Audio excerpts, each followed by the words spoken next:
Have you ever wondered, how did a country like Egypt, surrounded by political chaos and economic pressure, suddenly turn its eyes toward the sea? Was the sea really worth all that attention? Is our economic future truly tied to ships, submarines, and frigates? Why now? Why the sea? Why the Navy?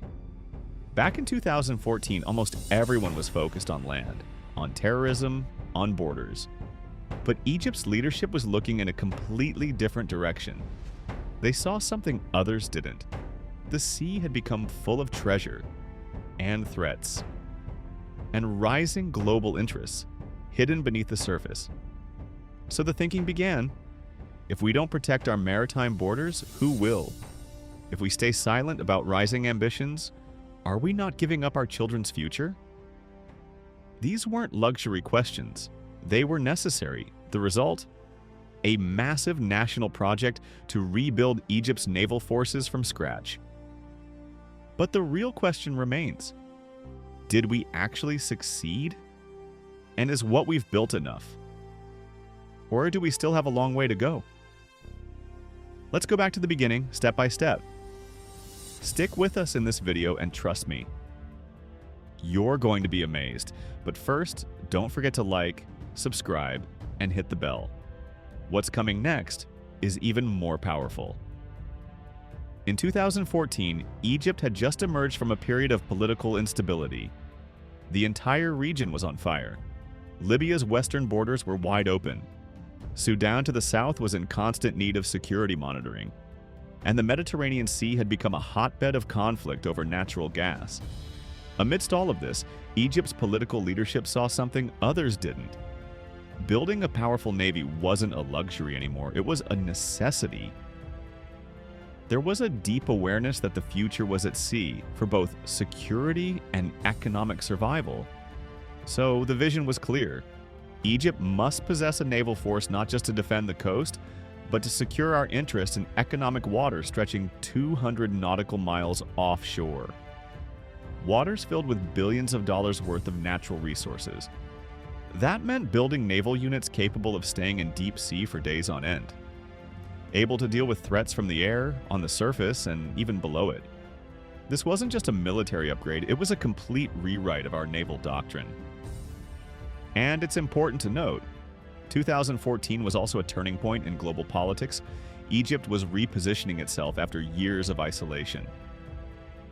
Strengthening the military was one of the clearest signals to the world. Egypt is standing back up, firmly not just on land or in the skies, but now at sea. This wasn't a short-term reaction. This was the beginning of a long-term national strategy. Let's talk about something called combat balance. You might not hear that term often, but it's a simple and crucial concept. It means a naval vessel must be ready to face threats from every direction. From the air, like fighter jets or aerial missiles, from the surface, like enemy ships, and from underwater, like submarines. One ship, 3 domains. Full defense and attack capabilities, without needing backup. That's exactly what Egypt invested in.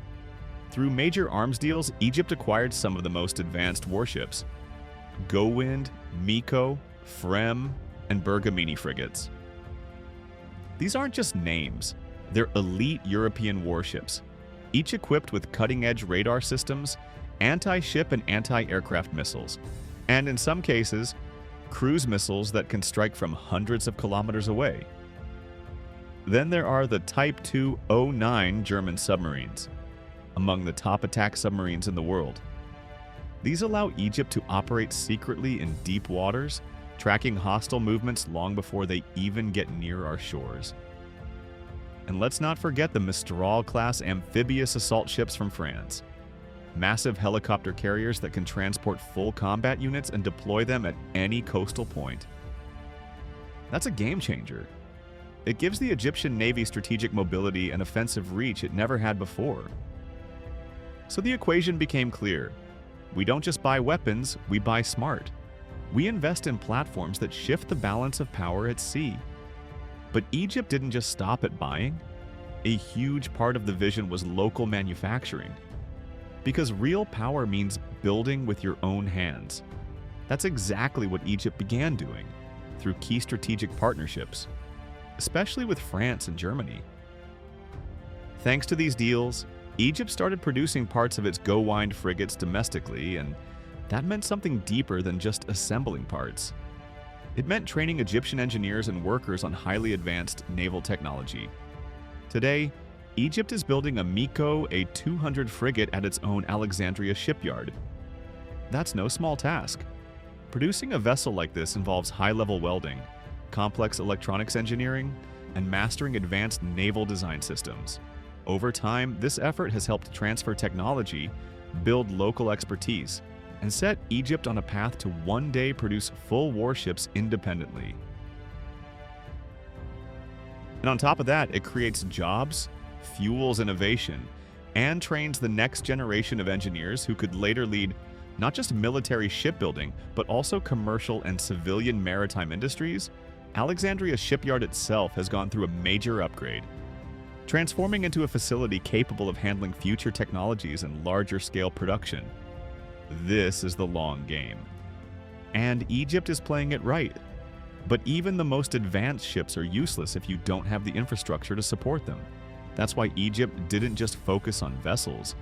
It invested heavily in building a naval infrastructure that could host, maintain, and operate a modern fleet. In recent years, Egypt has established new naval bases and upgraded the older ones to international standards.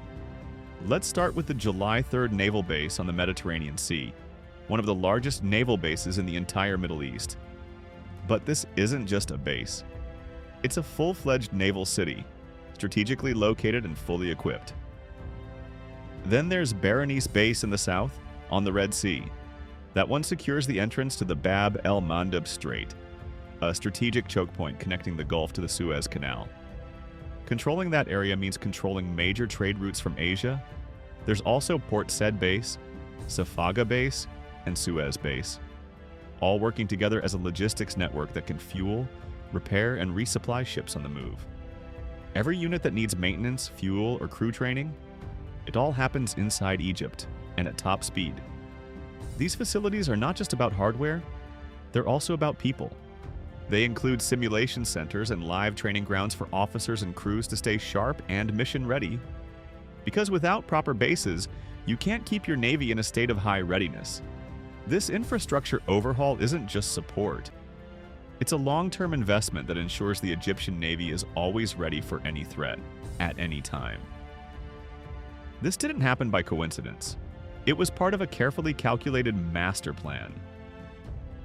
One of the most important modern concepts in naval strategy is the exclusive economic zone, or EEZ. In simple terms, every country has the right to exploit natural resources, like gas and oil, within 200 nautical miles off its coastline. That might sound like just a number, but once you realize how much untapped wealth lies within those waters, it becomes a game changer.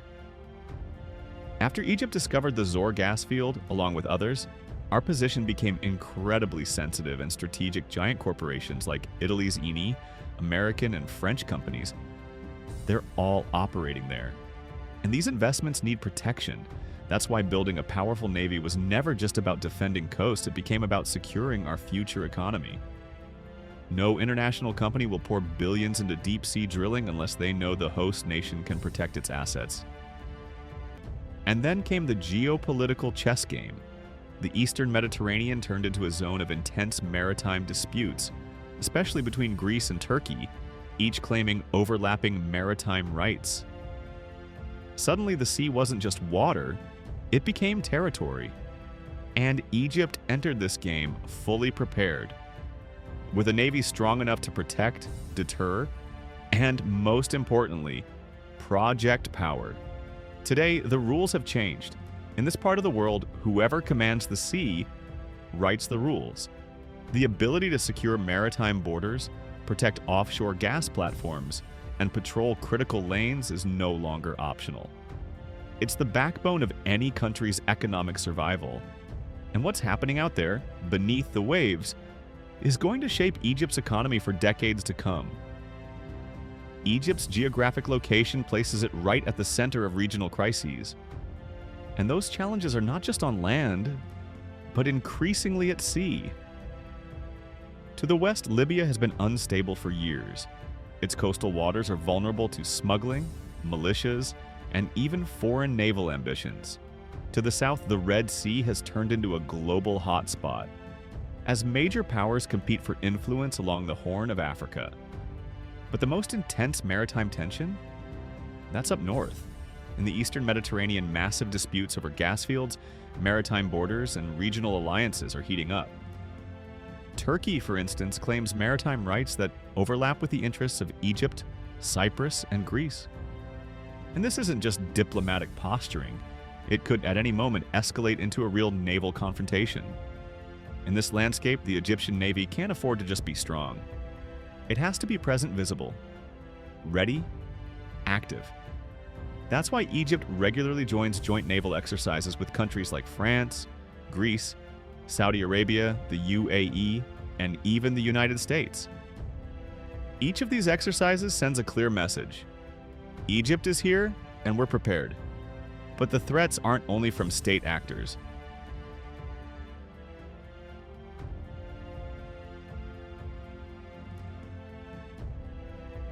There are non-traditional threats too. Human trafficking, illegal migration, arms smuggling, and even piracy. Especially in the southern waters that carry a huge share of global trade. All of this puts enormous pressure on the Navy, but it also proves how vital it is. Because a strong Navy doesn't just defend borders. It safeguards economic lifelines, it projects political power, and it gives Egypt room to maneuver. Before threats reach our shores, what's happening around us isn't far away anymore. And the more prepared we are, the smarter and faster we can respond. What Egypt has done over the past 10 years is so much more than just buying weapons. It's been a full-scale rebuild of naval doctrine, of infrastructure, of defensive and offensive capabilities, and of long-term strategic planning.